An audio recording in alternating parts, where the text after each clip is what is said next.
Hey, good morning, Mortgage Coach. Welcome to another Tuesday morning coaching call. Every Tuesday morning, 9 o'clock Pacific, we're here to connect as a community of like-minded mortgage professionals. My name is Dave Savage, CEO of Mortgage Coach, and we are working very hard to deliver the best sales experience to home buyers and realtors. Taking loan officers from just taking notes on their yellow pad, being an app taker with a fee worksheet, and really delivering a mortgage experience on their desktop, on their mobile device for home buyers and realtors. So everybody on this call, we all have one thing in common. We're all working hard to do that. Some folks are doing it better than others. Some folks are doing that more consistently than others. But we all share that value, that we want to reinvent the mortgage experience for the home buyer and for the realtor.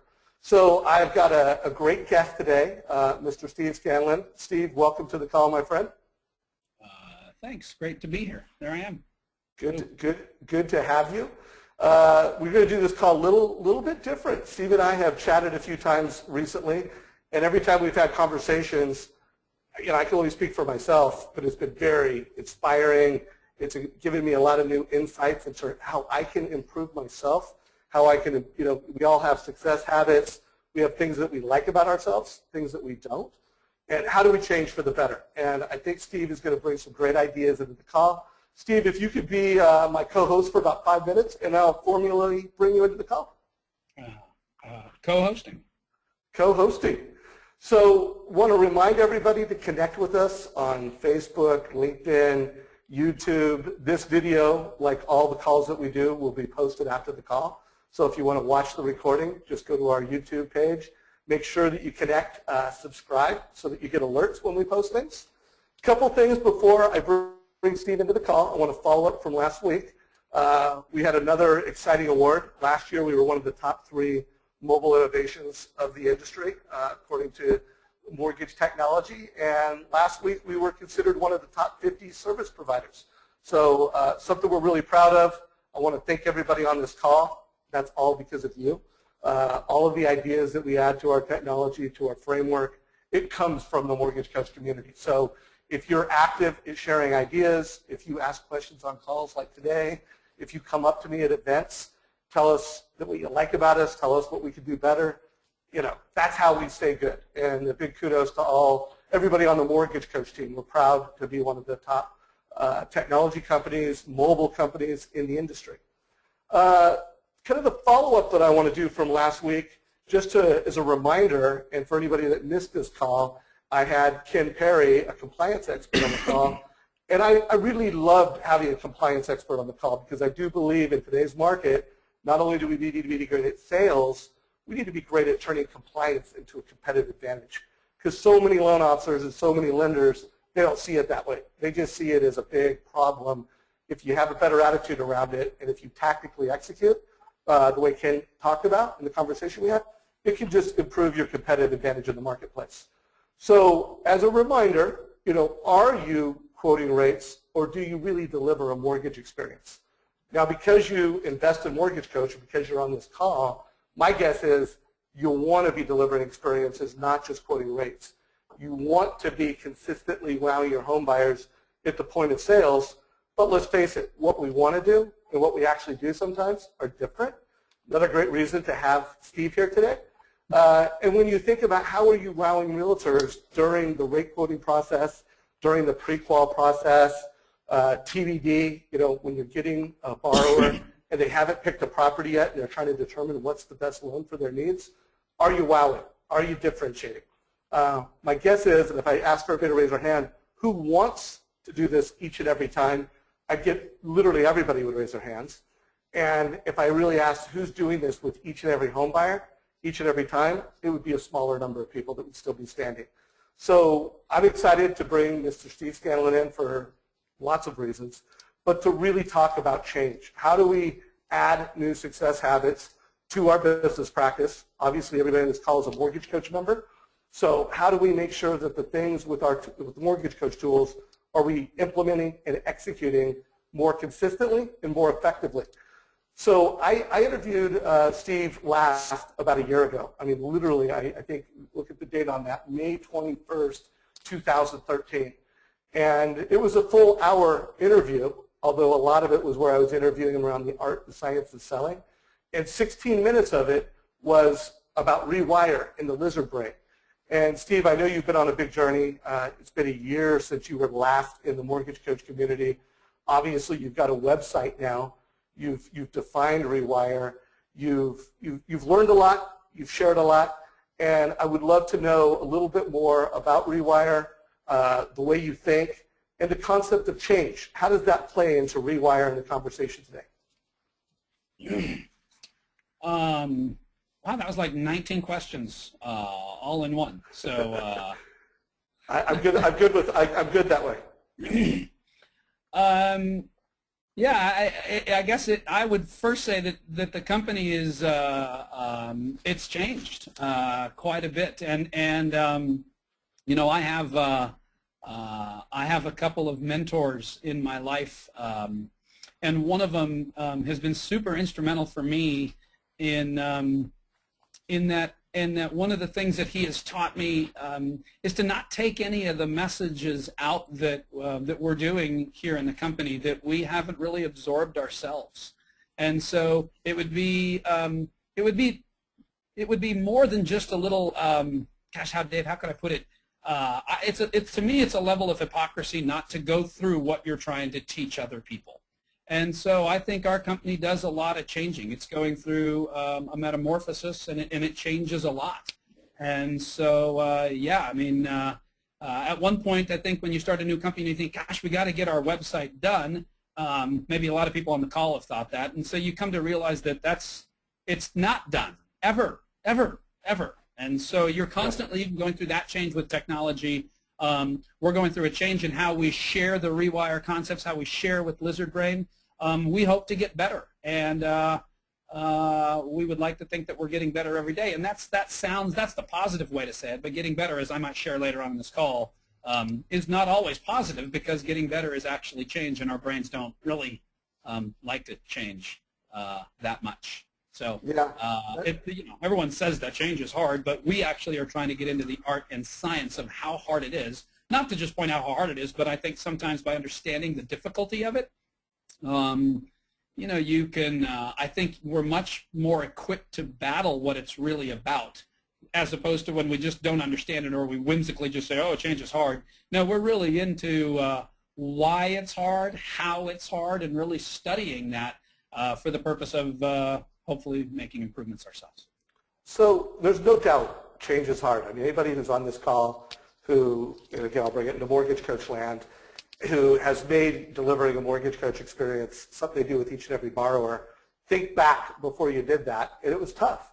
And then when you think of change, you know, changes in life, I mean, I've had a lot of guests on the calls lately who have lost a lot of weight, really changed their physical habits, and had a change. So a couple things I want to do, because I want to make this interactive. First of all, anybody who wants to ask a question, you know, in the latter third to latter quarter of the call, raise your hand. For anybody that has experienced a change, you know, something that was a success habit that you wanted to do, and you've changed this year.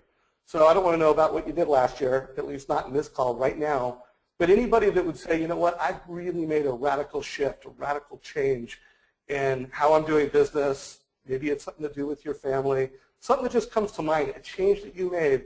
Share that in the questions of our GoToMeeting panel, because I want to be looking at that and bringing that into the conversation as it comes. So again, in the GoToMeeting, there's a little question section. If you have done something that you want to share with the mortgage community, a change, put it in there. So Steve, another question. How does the changing environment in the mortgage industry, which we all know it changes, you know, not yearly, not monthly, but practically weekly, is it really possible to think about it differently? To think about, like, the industry and for us to think differently about how it's changing, is that what you're asking? Yeah. Yes. Yeah, it is possible, but I guess, Dave, what I would say is it's really, really difficult. I think it's Will Rogers who's got this saying. Will Rogers had this saying where he says, people change, but not much.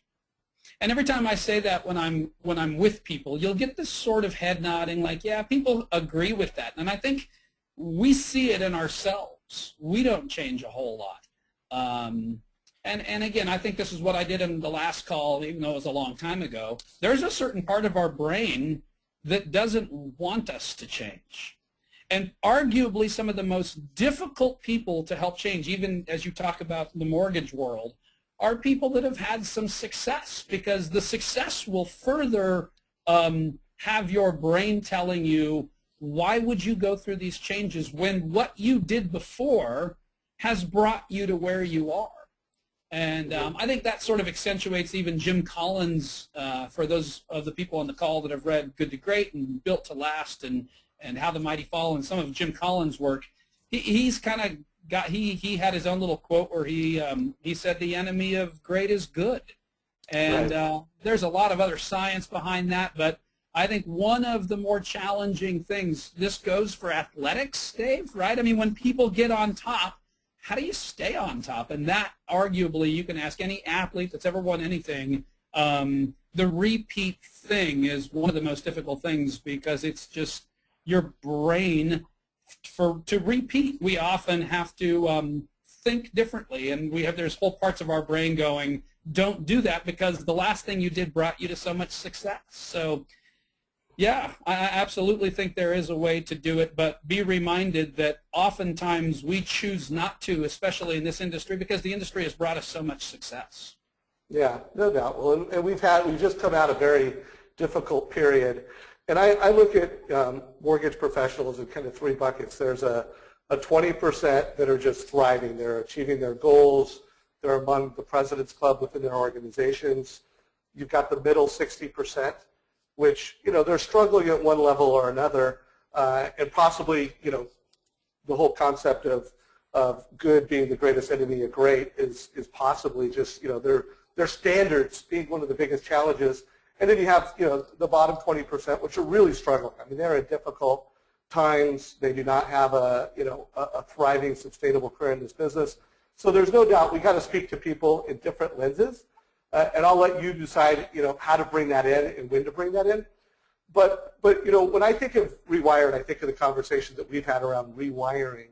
It's really just about adding a new success habit. It's about learning something new. And it sure would be nice if we could just create these success habits at will. Is there a process for rewiring your thinking? And if so, what's your thoughts on that? Is there a process? Yeah, I mean, there's a process. I think one of the things that I would tell you about that right out of the gate is people, I think what I heard you say is that people, they just want to create a new habit. Can't we do that? I mean, I don't know what you spoke about last week, but I would imagine that many of your calls have to do with how do you do that? I mean, you're bringing new things, new science, new ways to bring out the mortgage coach. You got a bunch of cool new stuff going on, and so you would hope that people could just bring on a new habit, And so I really hope for that. Yes. Yeah. Well, it's really interesting for me that a few years ago, and it's actually only been a few years, which is even more fascinating.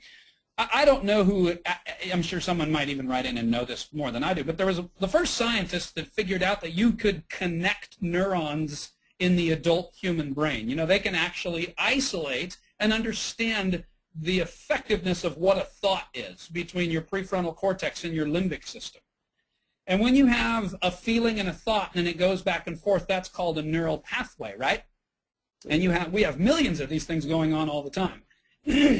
They recently learned that we could create new ones of these. Right? But, I mean, recently in the last decade or so, it hasn't been very long that they've figured out that we could do this. And so the first guy that looked through a microscope and realized that you could connect these neurons, and it takes anywhere between 21 and 45 days, depending on the study, the first person that saw that must have thought to themselves, ka-ching. And the reason they must have thought to themselves is, we can now write a book and go out there and publish stuff that says you can change a habit in 21 days. Because scientifically and biochemically, you can change a habit in 21 days. Here's kind of what they don't tell you. It's really, really challenging. It's very challenging. It's possible. And people do it. That's why you've had people on your call that have lost weight, that have established a new habit. It's very, very possible. But I think it's just a better sales strategy to tell the whole world, anybody can do this. But they almost make it sound like anybody can change any habit. Yes, but know this. It's very difficult to do that. And that's just not as saleable. There aren't as many people out there telling people how difficult it is because, frankly, that doesn't sell to the world as well. Right, right. So, yeah, there is absolutely a process, and I could go through a little mini process that I kind of jotted down if you'd like. Yeah, why don't you go through your mini process? I appreciate it. My little mini process. Well, you call it that. I mean, my little mini process. Well, okay. So I put together. I recently blogged. For those of you that kind of follow my blog, I recently blogged, and I think we titled the blog 3 Easy Steps to Creating 5 Simple Steps. And part of that was a desire of mine to recognize how difficult it really is, and to go through this process. But it's so funny that we live in a world where people actually want Dave to tell us just 3 simple steps. If you do this, this, this, this, you can be a millionaire. If you just do this, this, this, you can achieve 3 times as much in half the time, or whatever it is people are saying. And I, for the most part, think that appeals to most people's sense of wanting ease. We want it easy. So in the spirit of joining the masses that do steps, I've got some steps. And I want 5 easy steps, 5 easy steps. Why don't I call them 5 steps? I don't know how easy they are. I don't think they are, but here's what I would say. Number 1, recognize your own desire to change. Like, really recognize it. Make a proclamation. Yeah, I want to change that. Believe it or not, just exclaiming that. I want to do that differently. Put it out there, write it down, tell someone else, but recognize your own desire to change. That'd be a step, believe it or not. And then number 2 would be aware of your own thinking and beliefs around it. Be aware of your own thinking and beliefs. There's a great bumper sticker out there. I like bumper stickers sometimes for what they try to tell the world or whatever. But there's this one bumper sticker that says, "Don't believe everything you think." And it's brilliant. I always want to pull those people over and thank them, because we believe everything we think. There's not a human in the world that wakes up and says, "Today I'm not going to believe some of my own thoughts." Right? We don't do that. Right. We believe everything we think. And so being aware, and I can talk about that a little later on too, but being aware of what you're thinking and what your beliefs are. Like awareness, not just that you're going, yeah, I believe it, but holding them out as if to say, I'm willing to look at my beliefs for what they are without judging them to be right or wrong. And we can talk about that, but that's step 2, is really looking and being aware of how you think and how you believe about something. So, Step 3, yeah, real go ahead. quick before you go on for that one, I know when you and I were rifted together, you talked about, I think, metacognition and the concept of thinking about thinking. Is that something else, or is that step right there? No, that's it right there. Metacognition is thinking about how you're thinking. And, I was going to maybe address it later on. I'm happy to do it here. But metacognition, it sounds like, I don't know. I think when I'm speaking and people hear me use that terminology, I don't know what it sounds like. The concept will change your life. It really will change your life. But it's not easy to stop and think about how you're thinking. There's a great proverb, by the way, that says all a person's ways seems right to them. We all wake up every day and believe we're right. That's part of the lizard brain, right? Being right. No one wants to wake up and go, I think I'll be wrong today. Now, we are wrong often, but in the moment, we don't want to know that. And so to really hold your own beliefs in a way where you can allow yourself to evaluate them. Now, the reason that's so difficult is because you want to believe you already have done that and you've judged them as right. I think that because of this. And using metacognition as a technique in your life, it's so powerful because you can actually hold something out and say it out loud, talk to yourself, and question whether or not it's based on something that's actually true. But the reason it's so difficult is because your brain's already telling you, of course it is, that's why you think it. But it might not be. I don't know if that makes sense. Got it. Makes total sense. Makes total sense. Yeah. So that was really step 3. Step 3 is to have the courage to challenge those beliefs and be objective about it. Have the courage. And I use the word courage there. Dave, I hope you don't mind. There's many people have heard this prayer. It's a prayer that was made famous really by Alcoholics Anonymous, but it's such an amazing saying or prayer. I don't think it's just for people that belong to that group, but it's really the serenity prayer. God grant me the serenity to accept the things I cannot change, the courage to change what I can, and the wisdom to know the difference. Well, that middle piece of it is the courage to change what I can, which is famously known as, what's been taught about that is yourself. To change what you can. The only thing you can actually change is yourself, right? And a lot of us parents don't want to think that. We think we can change people. Really, you can't. That's the first part of the prayer. Give me serenity to accept what I can't change. That's people. And the courage to change what I can. But to change what you can, notice that the prayer said the courage, because it takes courage to change something in yourself. So that was step 3, would be have the courage to do that. Step 4 would be notice your lizard brain. Notice your lizard brain. Now, again, I don't want to go through the whole lizard brain thing, but there's 4 components of the lizard brain. We look for familiarity, we look to be right, we look for habituation, and we look to control. And so where are you doing that? Where are you finding familiarity in your life? Where are you having to be right? Where are you making habits? Your brain so longs to make habits. The reason habits, both good and bad, your brain wants to make just has to do with ease. Your brain's a machine that is keeping you alive, and survivability has to do with, sometimes has to do with ease, because your brain says you'll last longer if it just is easy for you. So we make habits really easily. And then last, I would actually say take an inventory on the whole Rewire acronym. Again, we went through that. I'm happy to go through it again, but Rewire is an acronym that we've kind of created around here that stands for 6 of the ways to actually come against your lizard brain. And again, we might have gone through that in a call already. I'm happy to share those, what they are, but you tell me. Well, let's do this, because I want to make this actionable. From my conversations with you, so much of what I've gotten from it is just a new level of intentionality around tools that we can use to change our habits. So, first, I think you put it, the perspective or the epiphany could be a raising of the standard, could be, some personal event. So everybody, make sure if you're taking notes, what was the term you used, Steve, to describe that step number 1? I don't know. I wasn't taking it. Step number 9 is I would have said recognize the desire to change. Recognize the desire. So get really clear on that. The concept of thinking about thinking and the intentionality around that.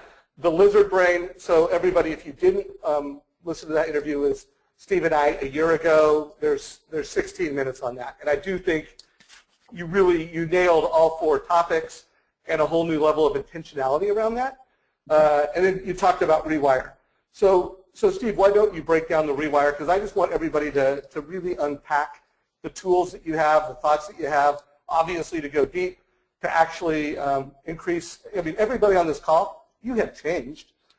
Some people do it more successfully. Some people do it more often in life. Sometimes there's a season for change. Sometimes there's a season for just being yourself and doing what you're doing and celebrating that. And I don't know what season you're in. You're on this call right now, but if you're in the season that you want to add some habits, you want to improve your ability to add some habits, I want to make sure they have those tools. So Steve, if you could break down the Rewire concepts and philosophy, we've got plenty of time. Yeah.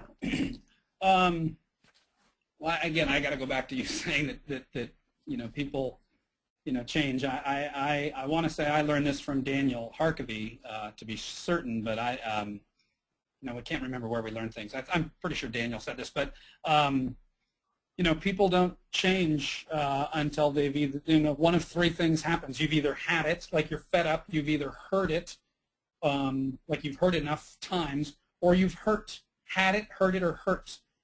Those are 3 scenarios under which most people can make change. And frankly, my experience has been too many people wait until they're either physically or emotionally hurt. I think, you just helped me realize that one of the things that I want to do with my company is you don't have to wait for those three things. There's a way to change your brain without having to hear it a bunch of times or, getting so fed up that you've had it and you're going to change, or waiting till you're hurt.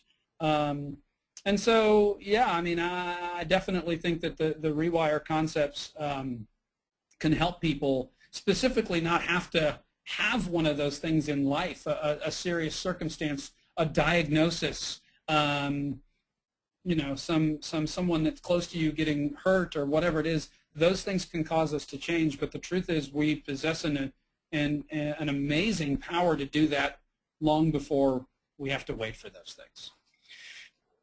So, Dave, I would say, let me just really quickly, again, I'll reiterate what the Rewire concept is, why I did it, what it's really about, and then I'll tell you what the acronym stands for there. These are really 6 different ways to not just let your lizard brain rule your life. If you let your lizard brain, it will rule for you. Your lizard brain will take over, and actually it does a really good job. But if you want, if you want to grow, if you want, Dave, you're going to come out with your new program here shortly, and you hope that people look at that and go, man, I'd love that, and bring that in. But you know as well as I do, new software and new things freak people out. They don't understand them, they, whatever. And so if you want to grow, there were 6 different ways that we could think of. There's probably many more of ways for you to look at in your own world so as to effectively not let the lizard rule your life, for you to take over. And when you do that, the ability to change and go through changes is much greater. So really quickly, the Rewire acronym, number 1 is REST. Rest. An unrested mind is just lets the lizard take over. And we're embarking on some pretty cool research here shortly on the increase in the sale of the drug Ambien. We're embarking upon some research shortly also on the increase in the sale of some of the monster drinks and 5-hour energy. We live in this culture. We're so unrested, but because we don't have time to figure any of that stuff out, we either take a pill or start drinking something during the day, but nobody wants to sit back and ask, why do we need all that stuff? And so we're partly wanting to point that out because we'd rather help people with the core of the problem rather than just, look, go drink 5-hour energy and you'll be okay. So number 1 is rest. Number 2 is enjoy life.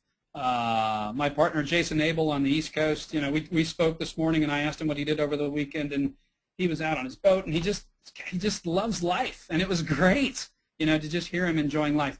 Now, we don't share that because we want people like, oh, just go out and just love what you do.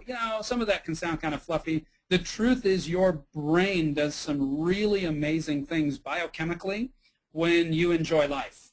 And so if you're part of our workshops and you come into what we're doing, we actually get people to engage with what they like to do. Even thinking about what you like to do does some pretty cool things. There's 4 main happy chemicals in your brain, and you release either dopamine, serotonin, oxytocin, or serotonin. These are the chemicals in your brain, and even thinking about stuff that you enjoy doing releases certain chemicals that frees you. When you free those things, you are not letting the lizard take over. You're actually more equipped to change. Okay? So I hear you talk about stuff like, gosh, if you'll use Mortgage Coach and do this, you paint a picture for people that says it's not only cool, we're not just doing it for a business, you'll actually help more people. And when you actually help more people, right, that's Zig Ziglar, if you help enough people, you can get whatever you want in life, I suppose, right? So when you point that out, you can get people going, gosh, if I did this, you're doing a big if-then effect.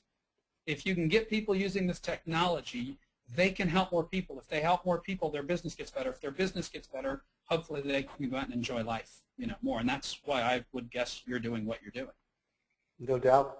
Yeah. So rest, enjoy. The third is workout, and the W, we just needed a W, but workout has to do with both working out and nutrition, just the overall physical health.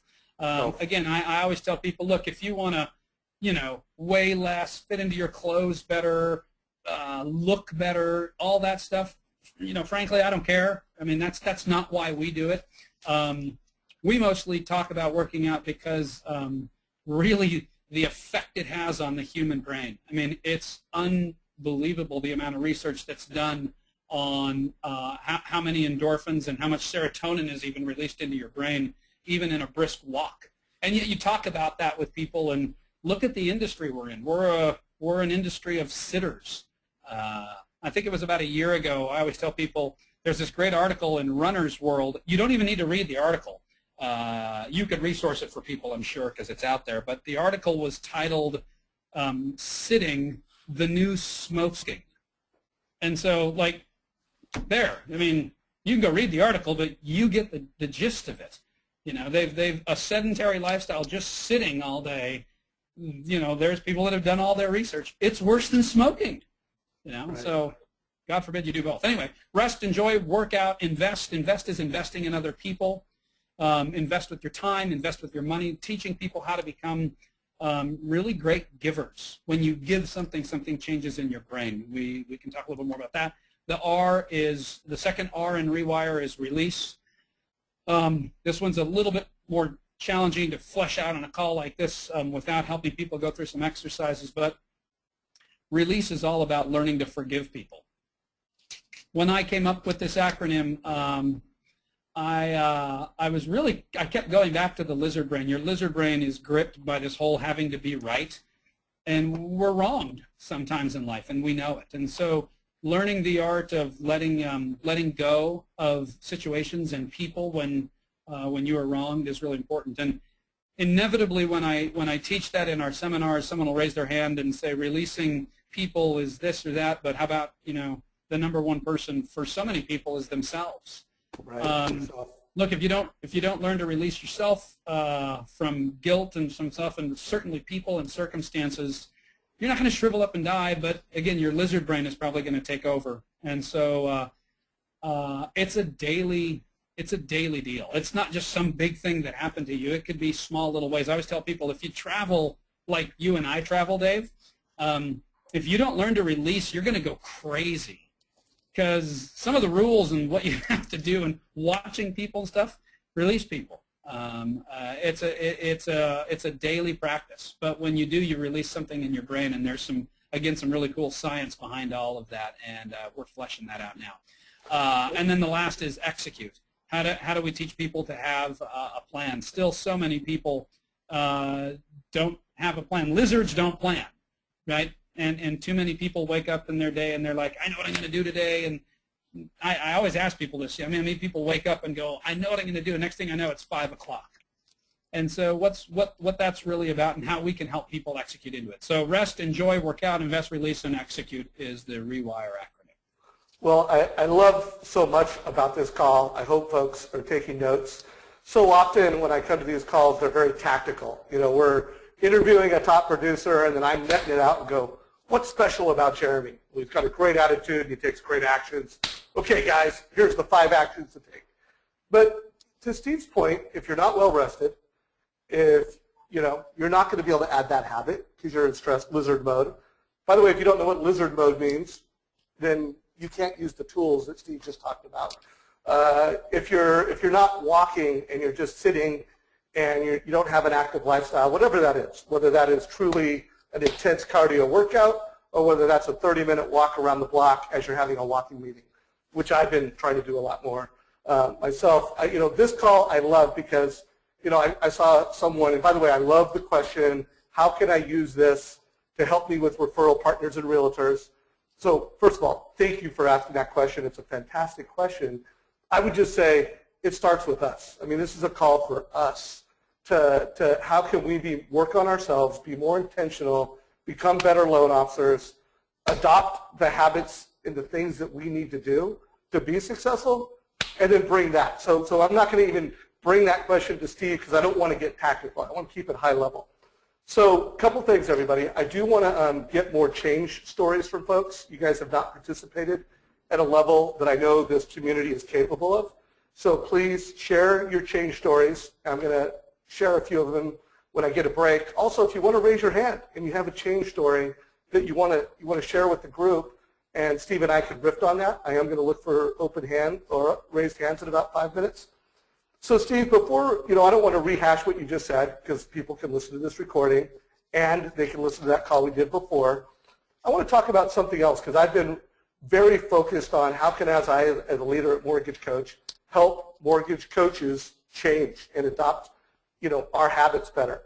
And I've been kind of informally coaching a young mortgage executive, someone that I think has a lot of promise, and he has been doing it right. He has been changing. He has been adopting habits, implementing new technology, having inspired conversations with realtors.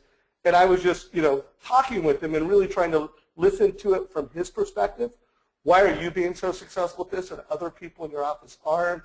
What do you think the challenges are? And he brought up a really good point, which is failure, because I'm not afraid to fail. I mean, I've had 10 conversations with realtors, and 3 of them didn't go very well. They were failures, and I had to go through this difficulty. And I think so often, how we embrace failure, how we're willing to put ourselves in a situation where we're going to walk a path that's not comfortable in order to get to a path that is comfortable, is such a cornerstone to change. I don't know, I mean, you told me a story that I still have, and I don't want to, if you want to tell that story about walking through the jungle, great. If you want to tell a different story, but what kind of leadership can we bring to the mortgage coach community around dealing with failure so that we can change more intentionally? What's the Steve Scanlon philosophy on that? I don't know. I wanted to listen to yours. It sounded pretty good. It's funny to me, Dave. I hear people kind of go, you need to embrace failure. I read that stuff all the time. I listened to a great YouTube this morning. If people haven't seen this, so many people have. YouTube's funny, something comes out and then 17 million people watch it and, whatever. If you get an opportunity, watch the guy. He was an admiral in the Navy who spoke to the University of Texas in their commencement address this year. He was also a Navy SEAL. I only point that out because I was listening to that stuff this morning, hearing a Navy SEAL, and a lot of us have read the books and there's been movies about these guys, but we seem to like to listen, and I do personally, about stories of people who face that kind of adversity, inevitable failure, and step into it and act notwithstanding the possibility of failure. And this guy, again, for all the people that want something tangible, this guy did his best to come up with 10 tangible ways to tell this class of 2014 at the University of Texas to go out and act, and yet it was this kind of high-level thinking about, he was using metacognition, and he was using it in a way to tell people about what they had to face when you go through to become a Navy SEAL. And it was just super, super powerful. Look, Dave, don't you find it interesting that if you think about, I would challenge everybody on the call, think of something that's really special in your life, good, something that's really good that's happened to you. It's your marriage, it's your kids, it's your business. If you think about really great things, almost always, I mean, certainly we've had some blessings, but almost always those good things came as a result of challenge, hardship. Almost all of them, if you'll really think about it. There was always challenge and hardship. And I always find it funny that so many of us, as an example, that are parents, will do anything to keep our kids from feeling hardship. And yet, it's the very thing that brought us to where we are. And so we have faced that stuff in the past, and it's the result of the good things that we have. It's just that when we get good things, we have a tendency to want to protect them, and there's where we start to really gain the fear. If I do that, will I lose the good things? If I think differently, will I lose some of the good things? And so I think we can say all day long, you need to face your fears, which is true. But I don't know that people are going to the length of actually understanding what that means. And yeah, I mean, you're a young CEO there that's embracing new stuff and doing new things. I think he has a tremendous advantage because some people are willing to face the fear of failure. But frankly, many aren't. Failure to so many people, it's what scientists call cognitive dissonance, right? I mean, it has such a deep emotional tie that we'll do anything to avoid the feeling of failure, including trying new stuff, you know, Right, right. because it has that potentiality. So, well, I guess I want to bring it down into mortgage coach land, because everybody who comes to this call, you all want to be more successful with the tools that we have at Mortgage Coach. And I tell people all the time after I speak that if you want to make delivering a Mortgage Coach total cost analysis a success habit, you need to do it at least 20 times in a relatively short period of time. And some loan officers will, you know, they do their first one, it took them 2 hours, 1 hour. And every single one they make after that, it takes less time, to the point where they're doing it in 5 minutes or less. So I guess I make that point that, you know, when I champion this and I brought this up, that you got to be willing to fail. You know, whatever your expectation is, you got to be willing to fail 20 or more times in a relatively short period of time if you really want to make a success happen. You know, if you really say, and I guess that's the other homework assignment from today, I just want everybody to think, what is one thing that you want to change? It may be huge.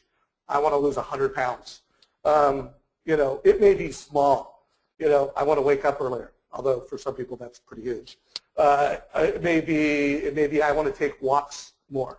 It may be, hopefully some of you who aren't creating a Mortgage Coach total cost analysis with each and every client, I want to start doing that with everybody. I want to start putting a video on it. Whatever your change is, and by the way, that's another participation. I would love to have you guys put in questions. What is the one thing you're going to say, I want to change right now? If you could put that into the questions, I'm going to read off some of these, and I won't mention any names, so feel free to just put in, this is what I want to change. Dave, can I before you Go do ahead. Really quickly, yeah. You said something that was really, really fascinating to me. If somebody wants to begin the Mortgage Coach cost analysis, and they do it day one, and it takes them 2 hours, they didn't necessarily fail. They could have, but oftentimes it's just this is inefficient. It's just really hard because those first few days you won't get the bang for the buck. If nothing else, for time. Your brain's going, I don't have time for this, and so we start to do that. They didn't necessarily fail, but their brain might be going, I don't have time, I don't know, whatever. And so it's the people that work through that process that in the end, and it's very nonlinear. That's why it's so difficult to go, if you'll just do this, by day 8 you'll be changed. It's not as linear as that. What you know, Dave, is that you work with some people who, when you talk about what you bring to the table with the Edge and all the other different products in Mortgage Coach, there are some people that are like, yeah, I do that automatic. But those people didn't do it automatic at the beginning. There's no way. No, it's a street fight. I mean, there's a lot of ways to win, a lot of ways to lose, and you just got to fight and stay in the game. So I have some folks that have said they're changed. So I've got one gentleman here who wants to change his health plan, which will affect all positive parts of my life. So exercise, part of Rewire. I want to walk 30 minutes a day with my daughter. Boom. I mean, not only are you going to get joy, family connection, and health out of that, thank you for sharing. I want to change the fact that I procrastinate. I would like to hear some of that. I could always get better at that. Not better at procrastinating, better at not. And I want to procrastinate on eating habits, exercise habits, prospecting habits. By the way, let's do a little bit of riffing around prospecting and how we can bring some leadership. Steve, in a minute here, I want to read some more of these, but let's talk about how do we get over call reluctance, how do we prospect more, because if I think we brought some leadership to this group, that would be that would help in a lot of areas of life. I want to lose 20 pounds by end of August. Love the fact that it's so clear. Procrastination again, waste time on insignificant things. I want to change my ability to organize and get really clear on my priorities so I can be more productive. I need to change my why. Wow. Okay. Again, a lot of intentionality. That's a big one. So Steve, and by the way, feel free to keep sharing some of these whys. I haven't got to all of them yet. I will get to those. So share what is your change that you want to bring right now over the next 3 months, 6 months. I want to know what you want to change. And Steve, why don't you provide some leadership in this for the next 10 minutes. Assume that you're coaching someone who tells you, you know what, I'm not prospecting enough. I'm only prospecting 30% of what I should be. If you want to role play, and I'll just play a part, coach up several hundred people right now on how they can prospect more. I know that's a big ask, but why not? You told me I could ask you anything. Well, I heard 3 things, and I don't know if we can address them all. I'll do what you asked. I heard working out, going out around the block. I heard prospecting, and I heard procrastination. I'm going to quickly build a workshop around those 3 things called working out, prospecting, and procrastination. Comment. I will swipe and call that my own in no time flat. So prospecting, is that the one you want to hit on first? Yeah, I want to help everybody be more intentional around getting a better habit around prospecting. Yes. Well, you asked me to coach people up. I just want to kind of, for the record, I'm not a traditional coach. I did that for many years. I think it's a great process. I think some people absolutely need coaching. I'm going to come at it more from kind of what I do, because hopefully that, again, that's what I do. Is I'm going to come at it from how I do it. The first thing I do if I wanted to help someone prospect more isn't necessarily say you need to go just do that, like Nike, right? Just do it. Partly because your brain has known you needed to do that for a long time already. So again, back to metacognition. I think most people need to ask a deeper question, and the deeper question is, why don't I? Why don't I? And actually, Dave, I don't know that question is readily available to people in their own brains. You may need to live with that question for a while. Because interestingly, what a lot of people come up with is, I don't have the time. Yeah, I think it's something deeper. And I do think it has to do with rejection. I do think it has to do with past failures, like we just talked about. I think there's a depth to why people don't prospect. And one of the ways that I could begin to help people is begin by helping them understand what the depth of that is, rather than just a this, and you'll be prospecting in no time flat. Actually, it's deeper than that, and so I would start with a deeper, broader question to yourself and be as honest as you possibly can, and that's why. And when you hear yourself say, because of time, I need you to challenge that too. Because it's not usually true. It's never true. Well, your brain will tell you it is. Well, for a day, for a week, but it's not true, over the course of a month. But we do that to ourselves. I used to ask people, people would pretend like, oh, it's a crazy, it's a season. We talk about seasons. I'm super busy today or this week. And I used to ask people, well, how many seasons in a row do we need to have before we realize it's a lifestyle? How many of those have to happen in a row before you realize that's what you've got right now? And so, number one, think about the depth of why you don't prospect. Did something happen, to you when you used to do it? Have we failed at that before multiple times, and it's just hard to get back up on that horse? So I would have you think about a different way to look at that. I know that's not the full answer to it, but at least to me it starts there.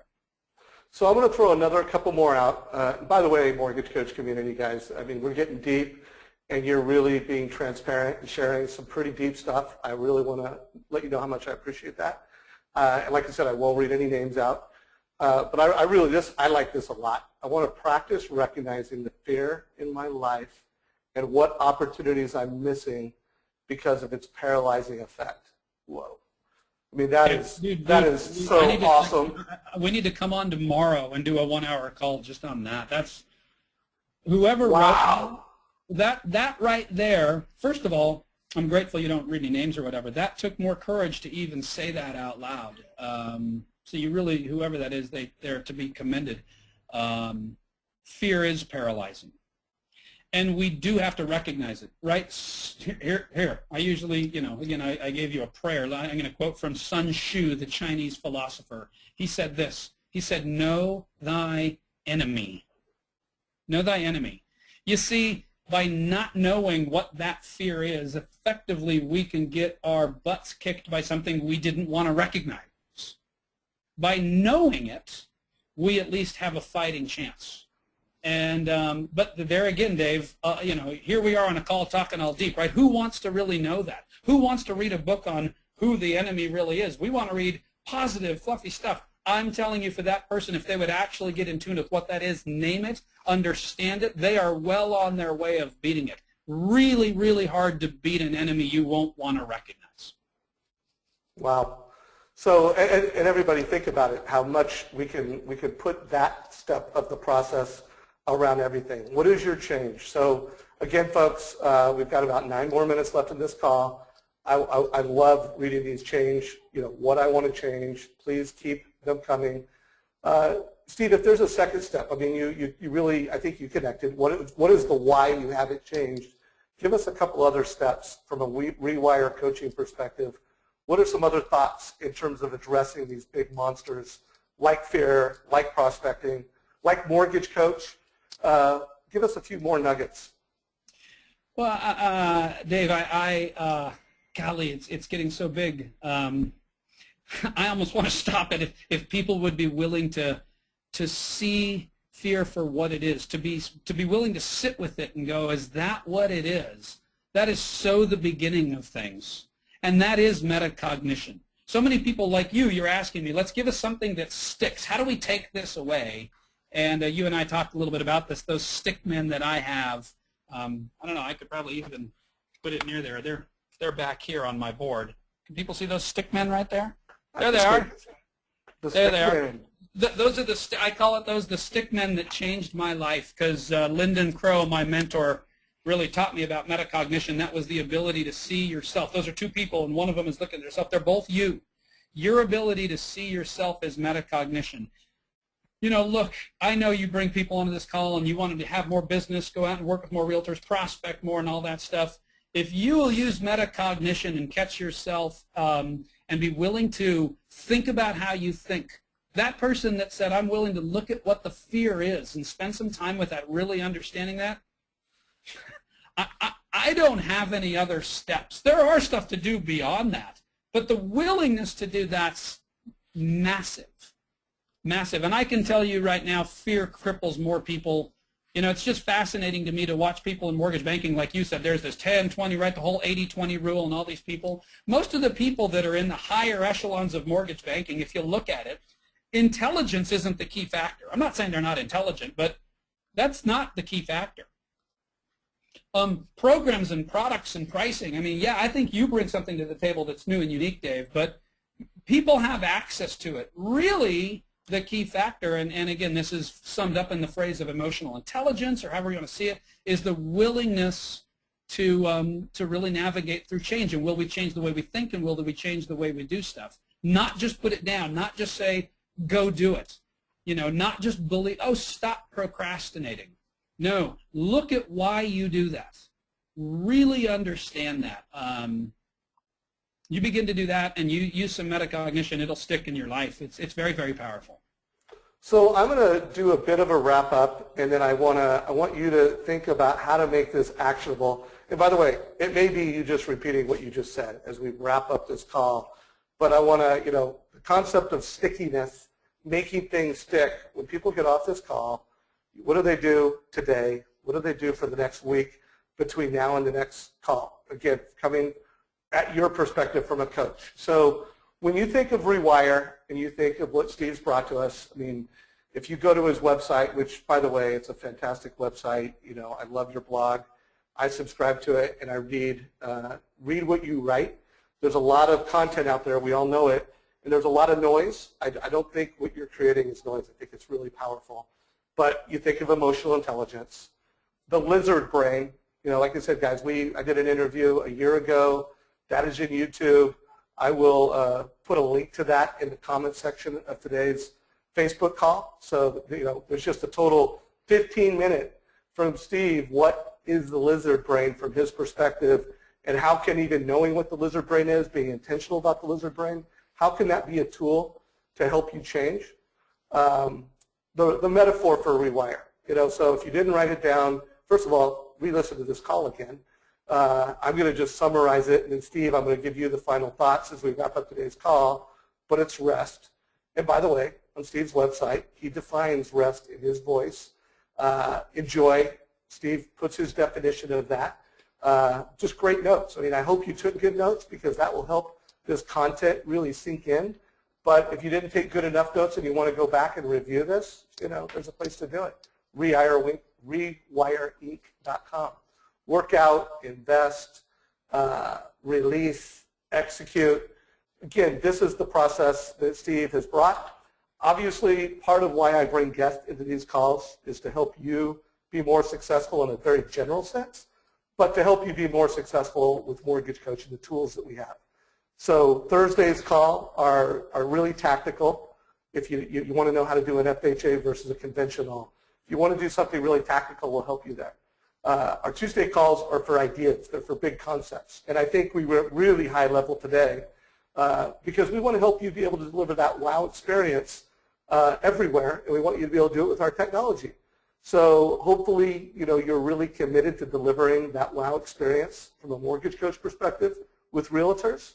Hopefully, not only are you going to be using our tools to deliver the mobile experience, but hey, when you're in an open house, when you're doing a pre-qual in a Realtor's office, and you want to make it an experience that improves your success, if you want to make that your change, I usually give 3 assignments, but I really just did 1 assignment for today. Knowing the conversation I was going to have with Steve, it's like just get a plan to change something. I just hope that everybody will get from this call one thing that you want to change.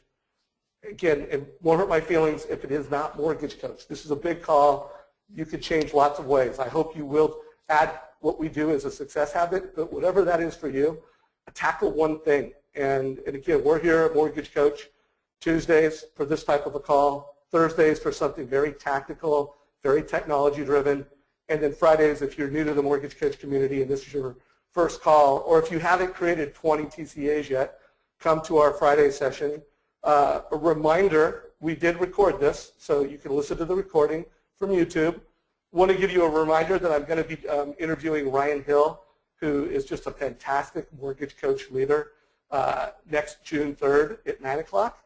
And then I'm going to be having Barron's considers the #1 financial planner, Rick Edelman, The Truth About Money, June 10th. That'll be an hour later. Rick is going to be speaking to a big group, giving a keynote. And so I think it's for the first time I've ever moved the time. I'm going to move it to 10 a.m. Pacific, June 10th. So make a mental note of that. So Steve, I want to just wrap up some mortgage coach stuff. I'm going to just fly through these slides because I want to give you the last couple minutes here. How can we make this sticky for people? How can we help people take action after this call? Here's what I got to believe. I got to believe with as many people who are on the call that there's a small handful of people that have heard today, and this truly might be the day that they've heard something in their life and they're willing to go out and look at something. I don't care what you read. I don't care what steps you listen to.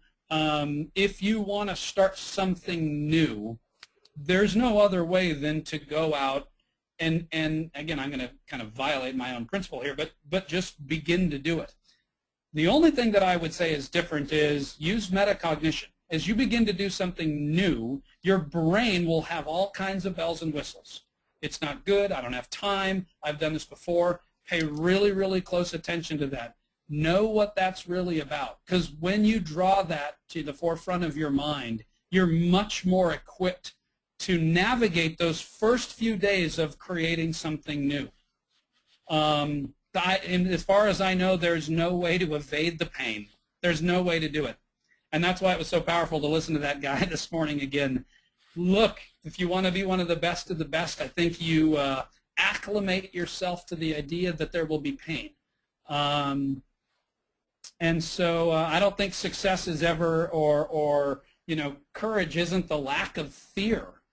It's acting in the face of it. And so I got to hope that there's going to be some people that will go out and make some prospecting calls today, that will take your software and go, it's about time that I use that. And just know this, day one, no fun. Day two, maybe no fun. And for a while. But for the people that behave like that are willing to rewire and think about how they think, wow, some really cool changes can happen both to your business and your life. So my hope is that that happens. As Dave, as you said, look us up, rewiring.com. If there's something that we can do for you, we're happy to help. Well, my final takeaway from what you said was get outside your comfort zone.